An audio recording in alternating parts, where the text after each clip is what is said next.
Hi friends, നിങ്ങൾ ഈ video കാണുന്നുണ്ടോ? ഇതിന് മുമ്പിൽ ഇതേ നിൽക്കുന്ന കരിഞ്ഞു മൊരിഞ്ഞ് നിൽക്കുന്ന ഒരു ചെടി കണ്ടോ? ഇതിൻ്റെ പേരാണ് കേട്ടോ ബട്ടർഫ്ലൈ പ്ലാന്റ്. ഈ ഒരു ചെടി നിൽക്കുന്ന വീട്ടിൽ ആ ചെടിയിൽ മൊത്തം പൂമ്പാറ്റകൾ നിറഞ്ഞു നിൽക്കുന്നുണ്ട്. അപ്പോൾ ഞാൻ ഈ റോഡിലൂടെ അങ്ങോട്ടും ഇങ്ങോട്ടൊക്കെ പോകുമ്പോൾ ഇതിൽ നിറയെ പൂമ്പാറ്റ നിൽക്കുമ്പോൾ എനിക്ക് കൊതിയാവും കേട്ടോ. അപ്പോൾ അവരോട് ചോദിക്കാനുള്ള മടി കൊണ്ട് ഇനി ചോദിച്ചാൽ തരുമോ എന്നുള്ള പേടി കൊണ്ട് ഞാൻ ചോദിക്കാൻ നിന്നിട്ടില്ല. അപ്പോൾ ഇന്ന് അക്കുനെയും കൊണ്ട് ഞാൻ ഹോസ്പിറ്റലിൽ പോയപ്പോഴേ വരുന്ന വഴിക്ക് രണ്ടും കൽപ്പിച്ചൊന്ന് ചോദിക്കാമെന്ന് പറഞ്ഞ വണ്ടി നിർത്തിയതായിരുന്നു. നോക്കുമ്പോൾ ആ വീടിൻ്റെ ഗേറ്റ് അടച്ചിരിക്കുന്നു. താഴെ നോക്കുമ്പോൾ അതിൻ്റെ കുറേ തൈകളൊക്കെ വിത്തൊക്കെ വീണ് തൈകളൊക്കെ നിൽക്കുന്നുണ്ടായിരുന്നു കേട്ടോ. അപ്പം ഞാനത് പറിക്കാൻ വേണ്ടിയിട്ട് വണ്ടി നിർത്തി അവനെ അക്കുവിനെ ഒരു സൈഡിൽ നിർത്തിയിട്ട് ആ ചെടികൾ പറിച്ചു വിട്ടു. അപ്പം അവൻ പറഞ്ഞ കാര്യം ചെടി വലിച്ച എന്ത് പറയൂ? ചെടി വലിച്ച തല്ലോ? അപ്പോൾ നമുക്ക് ഓടി രക്ഷപ്പെടാല്ലേ? ഓടി രക്ഷപ്പെടാല്ലേ? വീട് പൂട്ടിയിരിക്കുന്നതുകൊണ്ടാണ്. പിന്നെ ഇത് റോഡ് സൈഡല്ല അക്കു.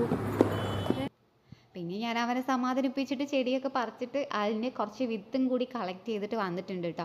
എന്തായാലും ഞാൻ കുറേ അന്വേഷിച്ച് നടന്നൊരു ചെടിയാണ്. നഴ്സറികളിലൊന്നും ഇത് കിട്ടില്ല കേട്ടോ. അപ്പോൾ അവനെ എന്തായാലും നമ്മുടെ ഗാർഡനിലേക്ക് പുതിയൊരു അതിഥിയായിട്ട് കൊണ്ടുവന്നിട്ടുണ്ട്.